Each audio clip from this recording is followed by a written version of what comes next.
How's everybody doing today? You guys got a new product? We got some new surfactant that works really good, huh? Try that one out. All right. Lemony fresh, right? Lemon flavored. Lemon flavored. What do you got going on today, Don?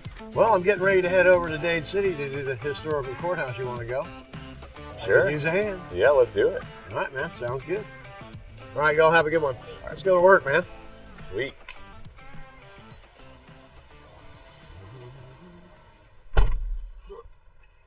All right. All right, let's go to work, man. Where are you from? I'm from Long Island, New York, Amityville Hospital. I couldn't have guessed. I'm the Amityville horror, man. What brought you to Florida? My parents, when I was 14, didn't have a choice. You didn't have a choice. Get your ass in the car, we're going. We're going south. When I was 19, I went to Detroit for 3 years. When the recession was really bad and you couldn't get a job down here in Florida, I got a job offering as a window washer. In Detroit? High-story buildings. Yeah. My first building was 26 stories. Like rappelling down the side type deal, or? Yeah, 2-foot scaffold down the side, and then one day I almost blew off the Chrysler building. So I came down white as a sheet and quit. So now I can't get any further than 10 feet up a ladder without shaking. So you went 27 stories and now you won't even get on a ladder. I'll get on a ladder, but not that high. So do you do roofs? No, I do not. You do not clean roofs? No, I do not. My insurance doesn't allow me to do roofs anyway. I don't like the idea of doing a roof because you're going to run into the guy that says, hey, my roof didn't leak until you got here. Yeah. So now we have a whole new ball game of problems. What got you started in the pressure washing world? Oh, when I bought my property, man, I really enjoyed keeping my house clean. So I was in the printing business, and after I got the shop going, I was kind of bored with nothing else to do, so I was going to start a side business. Nice. Never got around to it. I printed the flyers, put them on the shelf, and in 2015, when my print shop went out of business because of technology and the economy, I broke the flyers out of the shelf, and I started my company. That's how it started. What was your first rig? I had a 4,000 PSI pressure washing kit that I bought from Pressure Pro over in Fort Lauderdale off the internet. It's like $1,800. Yeah. I got the machine. I got 50 feet of hose, a wand. I got that meat wagon extension pole that ended up in the bottom of the garbage can. So $1,800 got me started. Got you started. And then where did it go from there? Upgrade or what? Yeah, I upgraded to a Crown trailer, one of them wooden jobs, 6x10. You just have to retain your money, and then I invested into another trailer, and then I bought 2 more pressure washers from Ameritech. Obviously, you started out pressure washing, threw out some flyers. It's been 6 years now.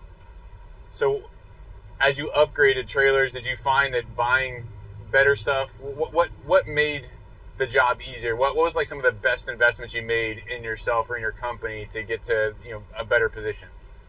Well, the best investments was to buy 2 machines, 2 of everything, in case anything went wrong. You always, I broke down once. I had to reschedule a whole week's worth of work because I had to wait for my machine to get fixed. Yeah. So right then I said to myself, I have to buy 2 of everything. And the best thing I've done was get this new trailer that I have now with the 8-gallon-a-minute machines, with the electric reels. I mean, the setup is lightning quick. I can get 5 jobs done a day and be home by 3 o'clock in the afternoon. I do all residential during the week. I do commercial properties during the evening. I got Carrabba's restaurants that I do, and I do a lot of commercial work for Dade City and Land O'Lakes, like the courthouse we're going to do right now. So I get big jobs like that, and I usually knock them out on the weekends. So your guy starting out, he's got, I mean, I don't think you can get an $1,800 setup anymore that's really quality like you got in 2015, but he's got a couple $1,000s into a setup. How much money is he making on a weekend? It's a weekend warrior. I mean, you say you do 5 houses in a day. If he does 3 houses a day, I mean, what are you making 3 to 5 houses a day? You can make minimum $345 a day. You're in Spring Hill? Yep. Yeah, so you're doing houses probably smaller than the Tampa area, these larger houses, but what's your average price per house you're doing? My average home is probably 1,800 square feet with a 2-car driveway, which takes about an hour and 20 minutes. So I knocked that out for $115. Everybody's getting a good deal. Everybody likes the work. Everybody likes the price. So that generates a lot of work. You're probably on the low end of the spectrum of what people are charging to do the work, but your concept is you want to do 3, 4, 5 a day, knock it out, home by 2 o'clock. You're still making $600 on an easy day. Yeah, I average $550 a day. And on the commercial jobs, so how come, if are the commercial jobs better than the residential jobs, or is it? Yeah, the commercial jobs are a lot better than residential, but I don't get a lot of enough volume of them. So that's what I'm going to be working on in the future. Get a couple more counties on board where I can do county work. Yeah. This morning, before I come here to go to Dade City, I knocked out a building for Land O'Lakes, made $1,800 in 2.5 hours. Now you're talking. And then they pay me in 24 hours. So, those are the jobs I want. Do you have anybody helps you? Or are you a one-man crew? I'm a one-man crew. I've had one guy help me one time. And that was it. That was it. Okay. You're solo fighter over here. Okay, so you got, what's a guy going to make a year? Well, when I first started out, my first year in business, I did $38,000 in business. I paid for all my equipment and made $16,000 profit in the first year. This year, I'm going to do $185,000. Wow. 6 years later, and I'm going to make $100,000. So. And what do you spend? Are you still advertising, or is it all word by mouth, or how do you do advertising? Most of it's word of mouth, but I still advertise. You still advertise because I still want new business. And you have a lot of callback business as well, obviously, after 6 years. I have an 80% return business rate. Wow, that's great. What's your biggest expense overall, like on an ongoing basis? Fuel or bleach? Chlorine and gas. Bleach and gas. My biggest expense. And what about? Do you set aside? Do you have like a budget? Do you set stuff aside for maintenance on your machines? Do you think 10% of every job goes for maintenance, or do you just kind of keep an account with money in it, or how do you plan on operating expenses? I keep no less than $10,000 in my business account at all times. So no matter what happens, I can always be up and running. So you can buy another piece of equipment if something goes down. You can always jump onto something. Exactly. Yeah. You have to retain your money to be a successful business person. Yeah. You can't just go to the bar and I'm going to do 5 jobs today and pay my electric bill and then go to the bar. That's called beer money. That's a lot of people do that. Yeah. It's funny. So obviously starting out, you got a lot of money out. So when you started out, you had saved some money, you bought your equipment. Was there any sort of fear, is this going to work out, or you kind of were in a position you had to do something and you just went full force at it, or? No, yeah, just full force. I've always been a go-getter, entrepreneur. I can always make something work. So, but the printing business went out of business. So when I started this business, I wanted to make sure I was starting a business that wasn't going to go out of business. Oh, yeah. So mold is not going to go out of business. Yeah.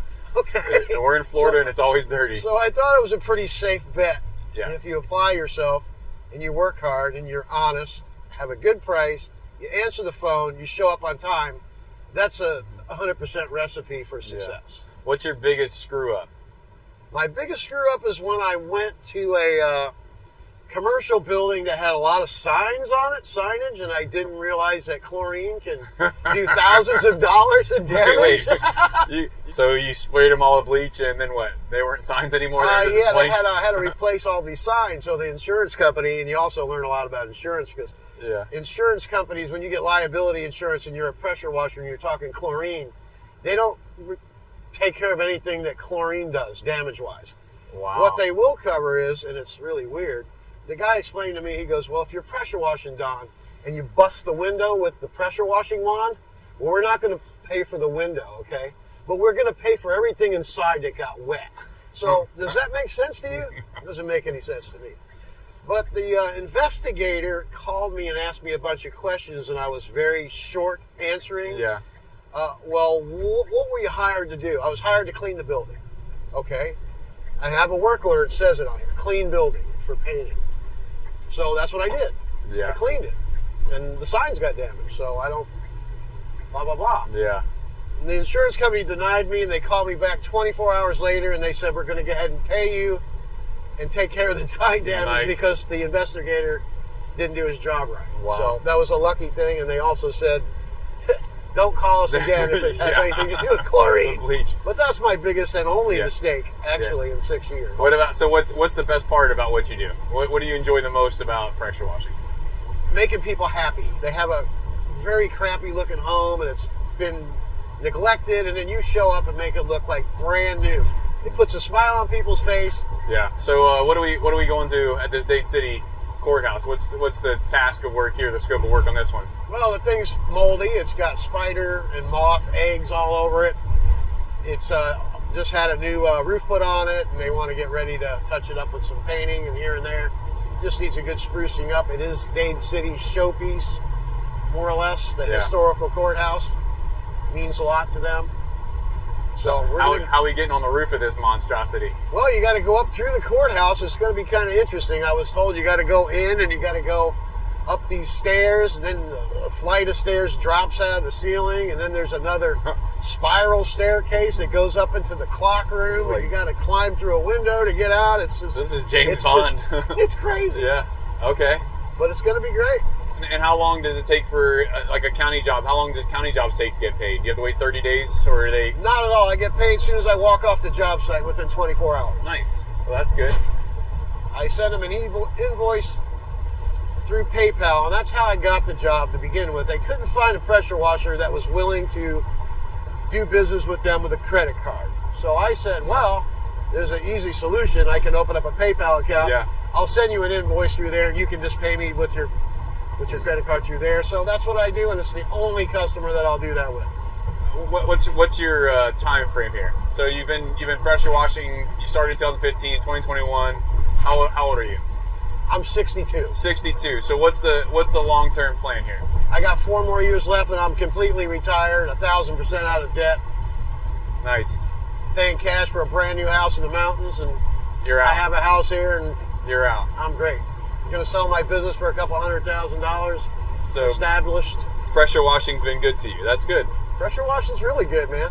So you used to use 12-volt systems, and I see you now with Ameritech. You got the Zeta gas-driven diaphragm. How's that compared to the 12-volt system? It's like night and day. The 12-volt system, you can use one of them motors like 4 or 5 times, then you got to get another one. Yeah. And then the PSI is not very good. You can't get really high with it. So we're going to use it today on the Yeah, we're going to use the Zeta machine for sure on that, man. I use it all the time. You get some tough mold that's 2 stories, 3 stories up. You can mix up a batch. Yeah. It wipes out anything that you got to deal with. It's just a great deal. If you had to do it again, the difference obviously with the Zeta versus a 12-volt is $2,000 roundabout. So right, spend the money up front, or start with a 12-volt, learn that side of it, and then go on, or what? No, I would go right to the Zeta. I would take the advice of the people at Ameritech, and I would just go ahead and get the right equipment. Yeah. Why screw around? Yeah. You know, you're going to make more money in the long run. Let's say you're at a job, then that motor shits out on you again. Yeah. You know, now you got to screw around with that. You got to go back and get a new motor. This thing runs great all the time, as long as you keep it rinsed out. Yeah. There's no problem to it. Maintenance is key. You know, I maintenance everything so it stays running strong no matter what. Keep the machines clean, keep everything in order. Look professional, act professional. So what type of bookkeeping, or shall I say like logging, do you track how much you spend on bleach, how much you spend on gas, how much you spend on machine maintenance? Yep. It's all... I log everything. I have a little sheet at the end of the year every month that has all my expenses listed on it. 12 sheets, I add it all up, the accountant gets it. Takes about 15 minutes to do my taxes, and we're out the door. I know a lot of people come in and they talk about their days so busy, they get home, they don't have time to do the phone call backs and call the customer back and do the paperwork. So when do you do that stuff? After dinner. I start making my phone calls at 7 o'clock in the evening until 9. I make all the calls in the evening, book all the appointments. I also say on my message that I will call you back within 24 hours because I don't answer my phone during the day. Okay. I'm just not going to do that. I can't work and answer telephones. So I go home, get cleaned up, eat some dinner. Then I go across the street to my office, do all my paperwork, scheduling, invoicing, and I make all my calls. That's part of, obviously you're self-employed, so you're the jack of all trades. You got to do the bookkeeping, every aspect of it. So a lot of people say that that's probably one of the harder parts of what they do. So you just kind of set aside a little bit of time every day? Every day. Every day. So and I also wake up at 5 o'clock in the morning every day, and I don't start work until 9. So I'm doing paperwork in the morning as well. Yeah. Do you think your organization on that level has helped the business per se? Because some guys, they don't even pay attention to the gas and everything. At the end of the month, they think they made money, they're happy. Or do you think you've been able to go back and look and say, hey, I'm spending too much money on this aspect or that aspect? Or Yeah, I can definitely look back and see what I'm doing, but I'm not spending too much money on anything, really. Yeah. I just spend money that I have to spend. I don't waste money. I just try to be as efficient as I can. Yeah. Supplies, I keep up on supplies. That's another big expense. I buy extra hoses all the time, Yeah. fittings. You don't have any employees, so without having employees, I guess you only have yourself to worry about. And I'm workman's comp exempt. So I don't have to pay any of that stuff either. Because you're a single I'm a single operator. person with no employees, so you can exempt yourself from that nightmare. So, So if I need somebody, I'll subcontract somebody. so what about like Carrabba's? Does Carrabba's let you come on the property without workman's comp? Oh, yeah. Yeah.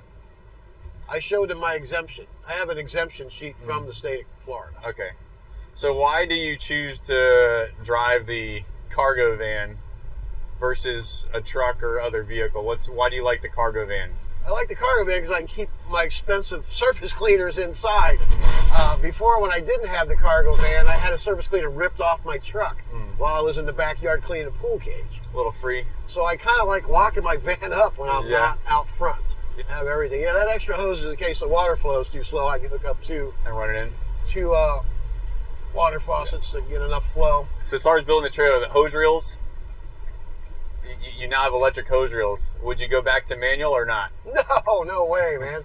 I You know. see, I'm wearing this elbow thing because I've been reeling in hose reels for 5 years. Yeah. That was the best thing. That's actually the best piece of equipment on my trailer. Any other form of, like, there's paver sealing and other things you guys do, pressure washer? You just stick to pressure washer? I've done paver sealing before. It's not really my forte. I really didn't like it. Just want to clean some concrete and some You houses. want to come in there and just clean your house, your pool cage, and your concrete, and call it a day. You know. Are we going to be going through this drive-through? If you want, or you go inside. I don't care. We can go inside. I don't care. Yeah, I'll run in and grab it. Go! $100. You gotta have the money, or the shit ain't funny, man. The people at Chick-fil-A, they want to get paid. And now for a little music break. What seems so bad now can easily change for the better. If you go to Ameritech, that's true. We're good. All right. Well, thanks, Don. That was fun. Yeah, man. I'm glad you came along, man. And thanks for letting me come out with you, and maybe we can join you again. Yeah, I'm sure you will. All right, buddy. Thanks. All right, brother. See ya. Take care.